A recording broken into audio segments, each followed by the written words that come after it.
প্রাচীন সভ্যতার দেশ মিশরের রাজধানী কায়রোর আন্তর্জাতিক প্রদর্শনী কেন্দ্রে শুরু হয়েছে কায়রো আন্তর্জাতিক বইমেলা। ৫৭তম আসরের এই আয়োজন চলবে আগামী ৩রা ফেব্রুয়ারি পর্যন্ত। এটি পরিচালনা করছে জেনারেল ইজিপশিয়ান বুক অর্গানাইজেশন। দেশি বিদেশি দর্শনার্থীদের সঙ্গে প্রবাসী বাংলাদেশি ও শিক্ষার্থীরাও ভিড় করছেন মেলায়।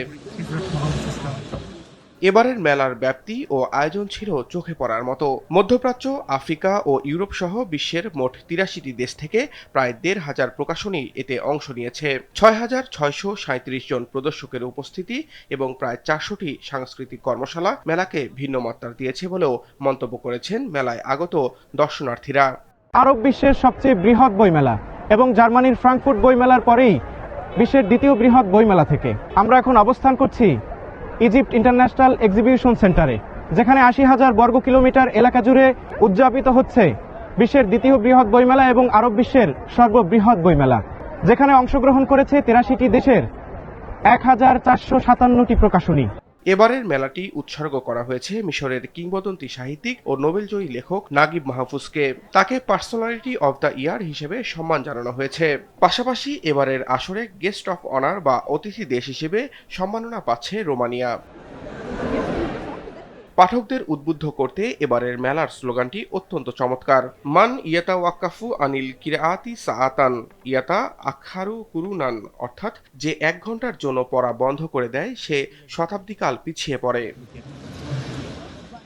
মেলায় সরকারি বেসরকারি সব প্রকাশনীতে থাকছে ৩০% ছাড়। এছাড়া মিশর সরকারের বিশেষ প্রকল্প এ লাইব্রেরি ফর এভরি হোম এর আওতায় মাত্র ১০০ পাউন্ডে পাওয়া যাচ্ছে ২০টি বইয়ের বিশেষ প্যাকেজ। এমনকি কিছু বই মিলছে মাত্র ১ পাউন্ডেও। বাংলাদেশের বিশিষ্ট স্কলার ও বাইতুল মোকাররম জাতীয় মসজিদের খতিব মুফতি আব্দুল মালেক সাহেবের বিখ্যাত আরবি গ্রন্থ আল মাদখাল ইলা উলুমিল হাদিসিস শরীফ ২০২১ সালের মতো এবারও বেস্ট সেলারের তালিকায় স্থান করে নিয়েছে। ২০২৬ সালের এই আসরে তার গবেষণামূলক নতুন গ্রন্থগুলো আন্তর্জাতিক পাঠকদের আকর্ষণের কেন্দ্রবিন্দুতে রয়েছে বলেও জানান আগত অতিথিরা।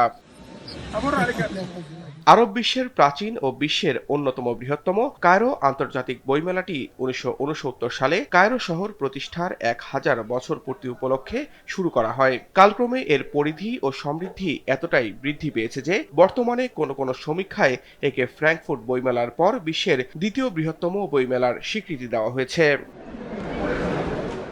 সামিউল শিহাব, RTV।